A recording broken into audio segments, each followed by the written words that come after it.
Le Nanga Parbat au Pakistan est surnommé la montagne tueuse pour une raison. Des alpinistes délirants à cause du mal d'altitude, des sauvetages audacieux et impossibles, jusqu'à un massacre choquant. Voici quelques-unes des pires morts sur la montagne tueuse. 64 personnes sont mortes en tentant d'atteindre le sommet du Nanga Parbat. Et cela en seulement 287 tentatives. Ainsi, 22% des personnes qui tentent le Nanga Parbat y perdent la vie et la plupart resteront à jamais dans l'étreinte glaciale de la montagne. À titre de comparaison, seuls 4% des alpinistes de l'Everest y perdent la vie. Le Nanga Parbat est la 9e plus haute montagne de la Terre. Des pentes abruptes, un terrain difficile et la face du Diamir font du Nanga Parbat un défi ultime, même pour des alpinistes expérimentés de cette liste. Haut dans la région du Gilgit-Baltistan, au nord du Pakistan, la terre s'élève vers les cieux, se dresse ce géant de roches et de glace. Nanga Parbat se traduit par montagne nue. Il perce le ciel à 26 660 pieds, marquant la section la plus occidentale de la grande chaîne de l'Himalaya. Parmi les alpinistes, elle est connue sous un surnom plus inquiétant, la montagne tueuse. Ce nom n'a pas été gagné à la légère. Durant des décennies, le Nanga Parbat a résisté à l'homme, causant la mort de 31 personnes avant d'être finalement vaincu par des alpinistes en 1953. La discrétion du spectateur est recommandée. En janvier 2018, 2 alpinistes tentaient l'ascension de la montagne tueuse. Elisabeth Revol, France, et Tomek Masiewicz, Pologne. Elisabeth et Tomek connaissaient déjà le Nanga Parbat. C'était leur 7e essai d'atteindre le sommet. C'était clair qu'ils étaient passionnés d'alpinisme en haute altitude. Malgré les dangers et échecs passés, ils restaient déterminés. Animés par le désir d'atteindre le sommet en hiver, exploit rare à cause du froid et du terrain changeant, ils se lancèrent dans l'aventure. Leur expédition a commencé et ils ont finalement accompli ce qu'ils s'étaient fixé comme objectif. Après une ascension difficile, ils ont atteint le sommet par Diomer. Au sommet, Tomek était clairement en très mauvais état et Elisabeth a entamé sa descente. Selon Elisabeth, il ne pouvait ni marcher, voir ou communiquer. Et en plus de cela, sa force vitale s'échappait de sa bouche et de son nez. Elle l'a abrité du vent dans une crevasse. Tomek souffrait de graves engelures et de cécité des neiges. On pense également qu'il était au dernier stade d'un œdème pulmonaire d'altitude et d'un œdème cérébral d'altitude. Elisabeth, elle-même atteinte de gelure, a dû faire face à une décision déchirante. Rester avec Tomek et risquer leur de vie, ou descendre seule pour chercher de l'aide. Elisabeth a opté pour la seconde option, déclenchant l'une des opérations de sauvetage les plus audacieuses de l'histoire de l'alpinisme. Elle est descendue aussi loin que possible, luttant contre le froid et l'épuisement, jusqu'à pouvoir contacter les sauveteurs. Pendant ce temps, l'appel de détresse était parvenu à Krzysztof Wielicki, le chef de l'expédition hivernale polonaise sur le K2, un autre sommet redoutable de la chaîne du Karakoram. Informés de la gravité de la situation, Adam Bielecki et Denis Urubko, 2 alpinistes du K2, se sont portés volontaires pour la mission de sauvetage. Ils étaient tous 2 attachés au credo de l'alpinisme qui consiste à aider ceux qui sont en détresse, même si cela signifie risquer leur propre vie.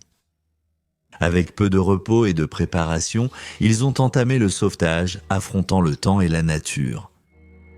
L'ascension pour atteindre l'emplacement d'Elisabeth était loin d'être facile.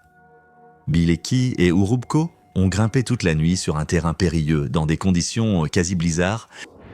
Leur expérience et leurs compétences ont été mises à rude épreuve lorsqu'ils ont gravi plus de 3280 pieds dans l'obscurité, guidés uniquement par leur lampe frontale et leur savoir d'alpiniste. Le temps était impitoyable, avec des températures en chute libre et des vents hurlants, mais ils ont continué, portés par l'espoir de sauver un autre alpiniste. Aux alentours de 21 980 pieds, ils ont trouvé Elisabeth, faible mais vivante. À leur arrivée, elle ne pesait plus que 45 kilos. Ses membres étaient gelés, il était épuisé, mais son esprit restait intact. Leur soulagement fut immédiat, mais tempéré par la réalité que Tomek était encore plus haut sur la montagne, seul et dans un état critique. Mais leur priorité était désormais d'assurer la descente en sécurité d'Elisabeth. En redescendant, les conditions se sont dégradées. La tempête s'est intensifiée, réduisant la visibilité à presque zéro et rendant chaque pas potentiellement fatal. Les compétences d'alpinisme de Bilaki et d'Arubko, ainsi que leurs forces combinées, leur ont permis de guider Elisabeth sur les pentes et traîtresses, un pas pénible après l'autre.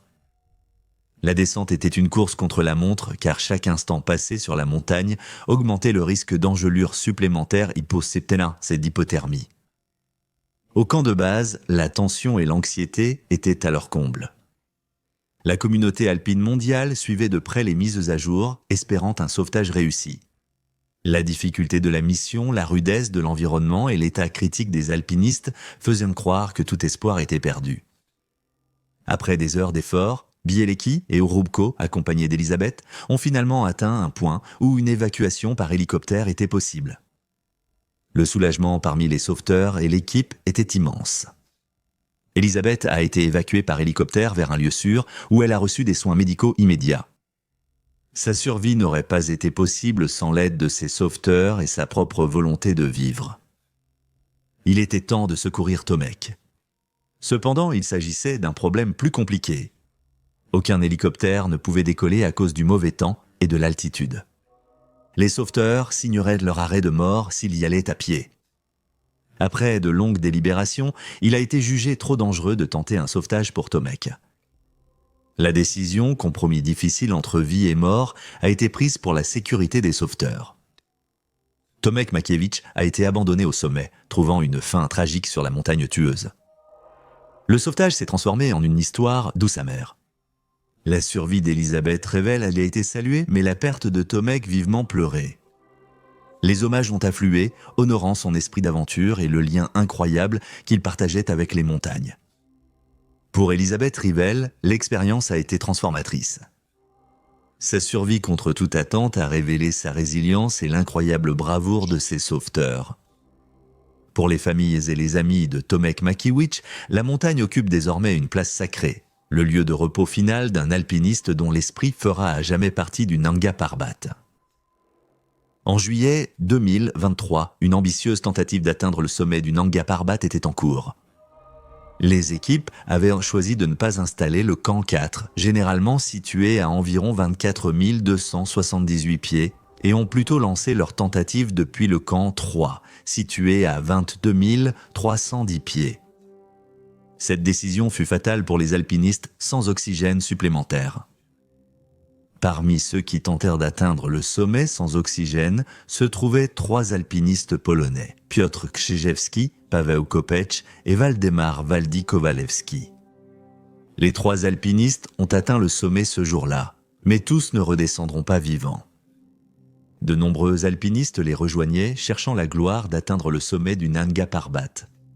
Bien qu'il n'y ait pas eu de véritable camp 4, un alpiniste nommé Salius Demulavicius et une équipe italienne dirigée par ont planté des tentes aux alentours.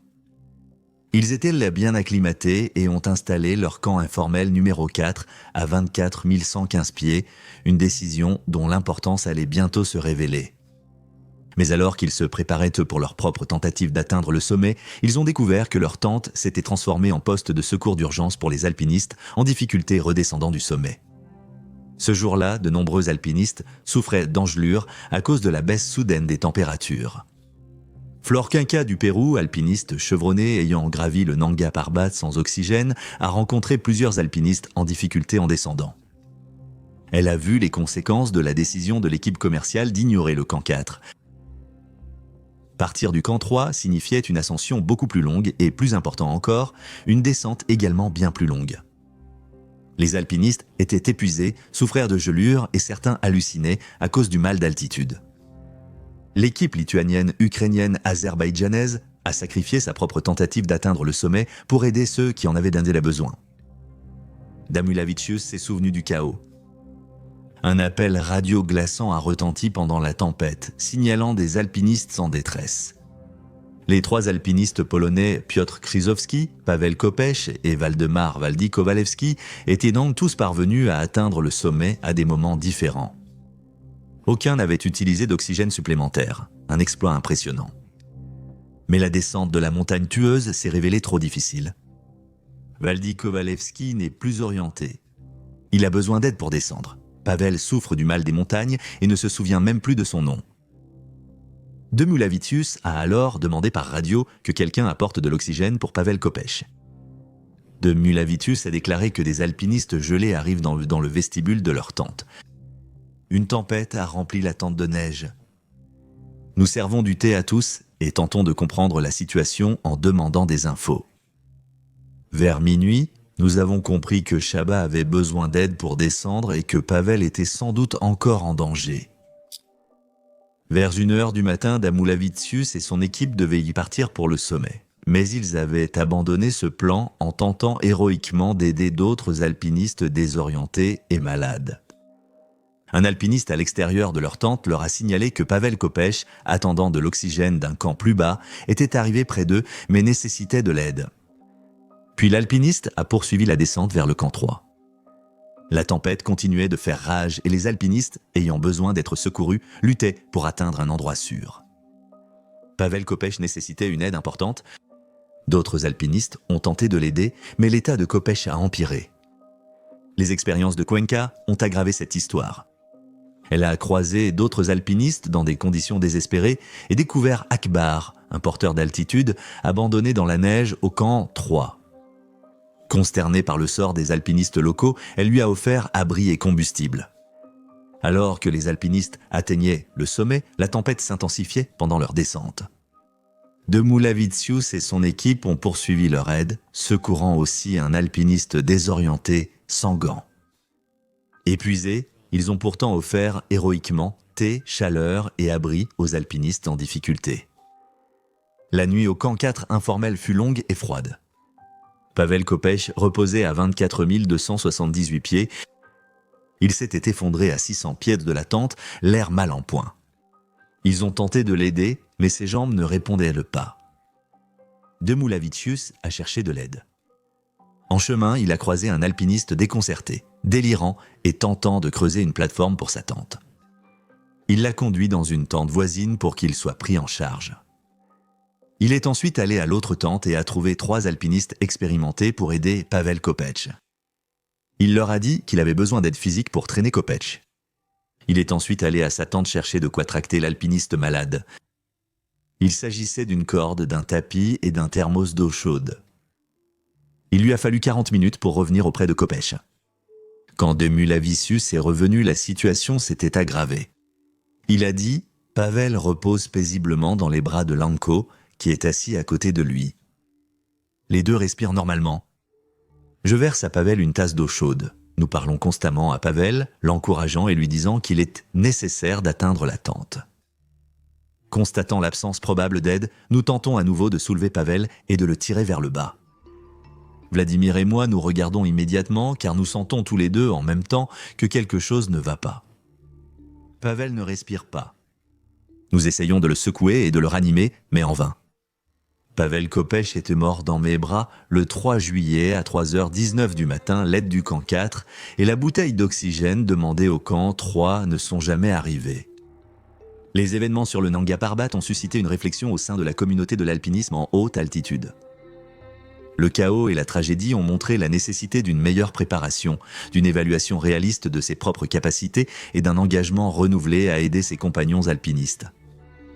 Il est vrai qu'aider d'autres alpinistes peut vous mettre dans une situation difficile. Parfois les aider signifie simplement renoncer à votre propre tentative d'atteindre le sommet. La vie de quelqu'un compte-t-elle plus qu'atteindre un sommet ? Revenons maintenant en arrière et jetons un coup d'œil à une expédition soutenue par l'Allemagne qui s'est transformée en tragédie. 10 vies ont été perdues au Nanga Parbat lors de l'une des pires catastrophes d'alpinisme de l'époque. C'était en 1934, seulement quelques années avant le début de la Seconde Guerre mondiale. L'expédition de Willy Merkel au Nanga Parbat était soigneusement planifiée et bien financée. Appuyée par le régime nazi, l'équipe de Willy Merkel comptait parmi les alpinistes les plus expérimentés de l'époque. Leur objectif était ambitieux, être les premiers à conquérir le Nanga Parbat.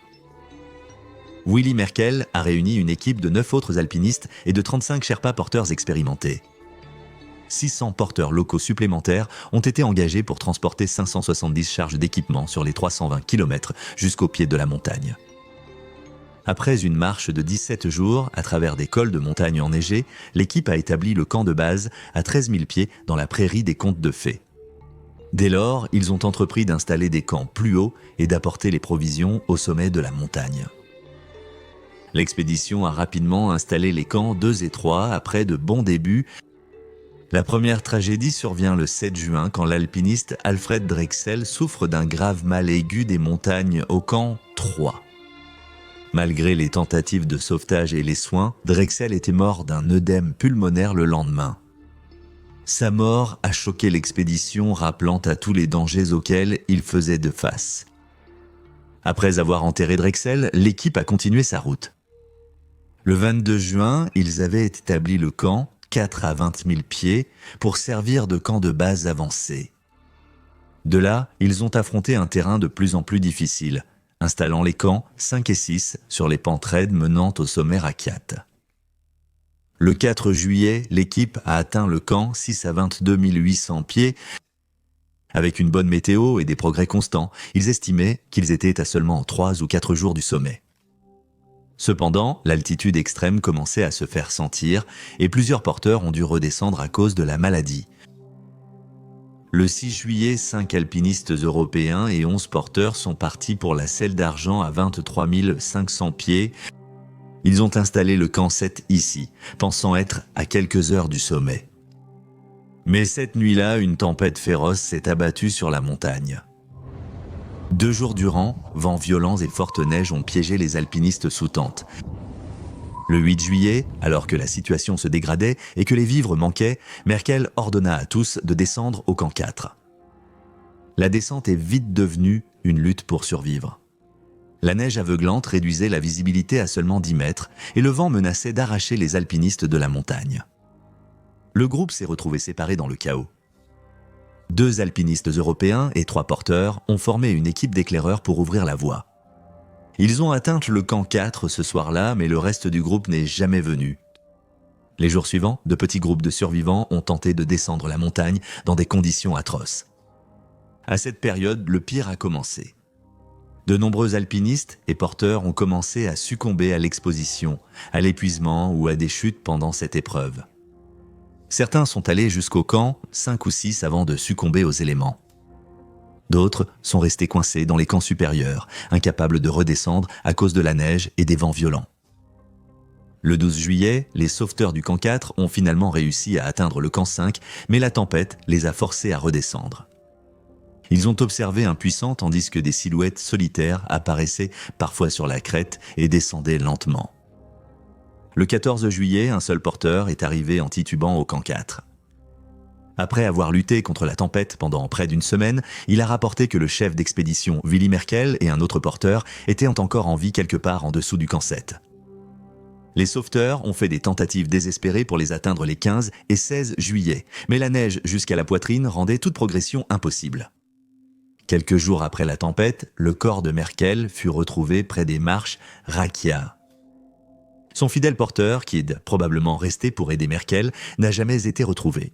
Au total, la catastrophe du Nanga Parbat en 1934 a coûté la vie à 10 personnes, 4 alpinistes européens et 6 porteurs. Le dernier survivant, Hang Saring, a enduré plus d'une semaine de conditions brutales avant d'atteindre un endroit sûr. Les 2 dernières victimes sont sans doute mortes peu après leur sauvetage. Au 22 juillet, tous les camps furent retirés de la montagne. L'échec de l'expédition et la perte tragique de vies humaines ont choqué le monde entier. Karl, le frère de Willy Merkel, écrivit plus tard que cette souffrance intense et prolongée n'a pas d'équivalent dans l'histoire de l'alpinisme. L'expédition du Nanga Parbat de 1934 nous rappelle les dangers extrêmes auxquels sont confrontés les alpinistes en haute altitude. La nature imprévisible de la météo en montagne, les effets débilitants de l'altitude et la mince frontière entre le triomphe et la tragédie dans des environnements aussi hostiles sont autant de facteurs auxquels chaque alpiniste doit faire face. La catastrophe a également soulevé des questions sur l'éthique d'exposer les porteurs et le personnel de soutien à de tels risques. Tandis que les alpinistes européens acceptaient les risques, de nombreux porteurs cherchaient seulement à gagner un revenu vital pour leur famille. Pourtant, les tentatives d'ascension du Nanga Parbat ont persisté. La montagne ne sera gravie avec succès qu'en 1953, près de 2 décennies après l'expédition malheureuse de Merkel. Bien que cette expédition ait connu de nombreux événements tragiques, rien ne peut se comparer à l'incident du Nanga Parbat de 2013. Par une chaude nuit d'été, près de 60 ans après cette première ascension triomphale, la montagne allait être le témoin d'un événement tragique, non pas causé par ses pentes d'air en traîtresse, mais par des actions humaines. 22 juin 2013. Le soleil s'était depuis longtemps caché derrière les sommets imposants, peignant le ciel de teintes de violet profond et d'indigo. Au camp de base, au pied de la face ouest du Nanga Parbat, un groupe d'alpinistes internationaux s'installait pour la nuit. L'air vibrait d'excitation et de nervosité.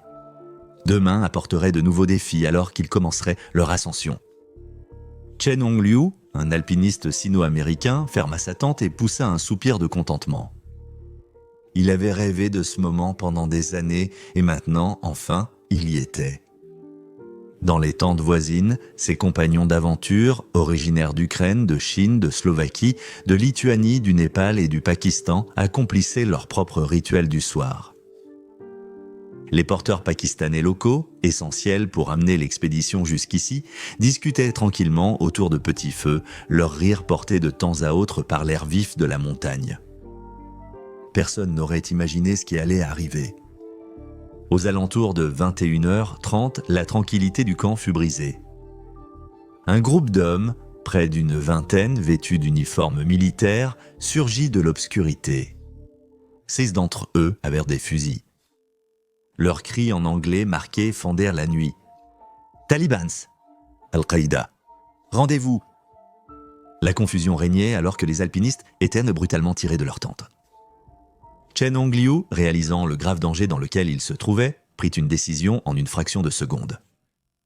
Alors qu'un des hommes armés s'approchait, Chen se jeta hors de sa tente et plaqua l'assaillant. Au cours de la lutte qui s'ensuivit, un coup de feu retentit. Chen s'effondra, marquant le début de cette nuit tragique. Dans le chaos qui suivit la chute de Chen, un autre alpiniste vit une chance de survie. Zhang Zhongshuan, le cœur battant, sortit en hâte de sa tente et courut vers une tranchée voisine. Zhang esquiva les balles et réussit à se mettre en sécurité, disparaissant dans l'obscurité hors du camp. Les alpinistes restants furent rassemblés, les mains liées dans le dos. Forcés de s'agenouiller sur le sol froid et dur, ils regardèrent avec peur leurs ravisseurs fouiller le camp, s'emparant des passeports, portefeuilles, radios et téléphones satellites. Les porteurs locaux furent mis à l'écart, épargnés mais tout aussi effrayés. Ce qui s'est passé ensuite hanterait les survivants pour le reste de leur vie. Sans prévenir, les hommes armés ont tiré sur les alpinistes à genoux. Les tirs de fusil ont brisé le silence de la montagne, résonnant contre le Nanga Parbat. Leur chef a parcouru les alpinistes abattus pour vérifier l'absence de survivants. Dans un acte de miséricorde tordu, ou peut-être par souci calculé de leur propre survie, les militants ont épargné un alpiniste. Sherkan, un Pakistanais redescendu du camp 1 plus tôt dans la journée pour cause de maladie, a pu survivre. Seul un porteur local a été touché, les autres ont été épargnés. Ali Hussein cuisinier a été exécuté pour être musulman chiite. Aussi soudainement qu'ils étaient apparus, les assaillants se sont fondus à nouveau dans la nuit. À 4 heures du matin, le 23 juin, ils étaient repartis, laissant derrière eux une scène de tragédie inimaginable. 11 personnes gisaient à l'ombre de la montagne qu'elles étaient venues escalader. L'isolement qui attire les alpinistes vers le Nanga Parbat jouait maintenant contre les survivants. L'aide n'arriverait qu'à l'aube, lorsqu'un hélicoptère militaire pakistanais atteignit enfin le camp de base vers 7h30 du matin. Le monde se réveillait alors à la nouvelle de l'incident, dont les répercussions débutaient à peine. Pourquoi cet événement terrible s'est-il produit et qui étaient les hommes responsables ? Les talibans ont aussitôt revendiqué l'attaque, la présentant comme une riposte à l'assassinat par les États-Unis d'un de leurs commandants. Mais cette explication n'a guère atténué le choc, ni donné un sens à cette violence insensée. Le Gilgit-Baltistan, région autour du Nanga Parbat, était longtemps jugé sûr pour les touristes et alpinistes. Cette attaque a brisé cette illusion et a poussé le gouvernement pakistanais à réagir en urgence. Sous forte pression nationale et internationale, les autorités pakistanaises ont lancé une vaste chasse à l'homme. Le terrain accidenté, ancien refuge des assaillants, est devenu un labyrinthe pour les forces de sécurité. Leurs efforts ont vite porté leurs fruits. Le 26 juin, ils ont arrêté à Chilas un homme du coin soupçonné d'être l'un des assaillants. Plus tard ce jour-là, un autre militant a été arrêté. L'enquête a continué à un rythme effréné. Le 15 juillet, les autorités ont annoncé l'arrestation d'un quatrième assaillant bien que son identité n'ait pas été révélée. Mais les militants n'allaient pas se rendre sans combattre. Le 7 août, les talibans ont riposté lors d'une embuscade qui a coûté davantage de vies. Cette attaque audacieuse n'a fait que renforcer la détermination du gouvernement pakistanais. L'armée nationale a été déployée au Gilgit-Baltistan, transformant cette région pittoresque en zone militarisée. Leur présence changeait la situation. Le 19 août, les responsables ont annoncé avec fierté l'arrestation des 20 hommes impliqués dans l'attaque du Nanga Parbat. Parmi les personnes en garde à vue se trouvait le prétendu cerveau, Karibullah, chef de la secte de Chilas des talibans. Alors que les enquêteurs reconstituaient les événements de cette nuit-là, un tableau glaçant est apparu. Selon eux, le plan était de voler les alpinistes et d'enlever Shen Hongliu, le sino-américain, pour l'utiliser comme monnaie d'échange avec les États-Unis. Mais après la mort de Chen lors de la lutte, Karibullah, furieux, aurait ordonné l'exécution des alpinistes. La justice avait semblé rapide et complète. Mais dans le monde complexe de la politique et de l'application de la loi au Pakistan, les choses sont rarement telles qu'elles paraissent. Un an après l'attaque, des rapports inquiétants ont émergé. Sur 20 hommes arrêtés, seuls 5 sont restés en garde à vue. Encore plus troublantes étaient les affirmations de l'un des enquêteurs d'origine, qui soutenait qu'un seul des suspects, encore détenus, était réellement lié à l'attaque du Nanga Parbat. Il affirmait que les autres avaient été forcés d'avouer. Le dernier rebondissement de cette tragédie a eu lieu le 27 février 2015. Lors d'une tentative d'évasion audacieuse à la prison du district de Gilgit-Baltistan, l'un des assaillants du Nanga Parbat a réussi à s'enfuir. Habibur Rehman, dont le nom est désormais connu mondialement, a disparu dans le paysage accidenté. Selon les derniers rapports, il reste en fuite, rappel fantomatique de cette nuit sanglante sur la montagne tueuse. Depuis l'attaque, Nanga Parbat attire toujours les alpinistes, son appel envoûtant restant irrésistible. Pour ceux qui connaissent son histoire, la montagne porte maintenant un poids en plus. Elle ne représente pas seulement une épreuve d'endurance et de compétences humaines, mais aussi un monument aux vies tragiquement écourtées et aux rêves restés inachevés.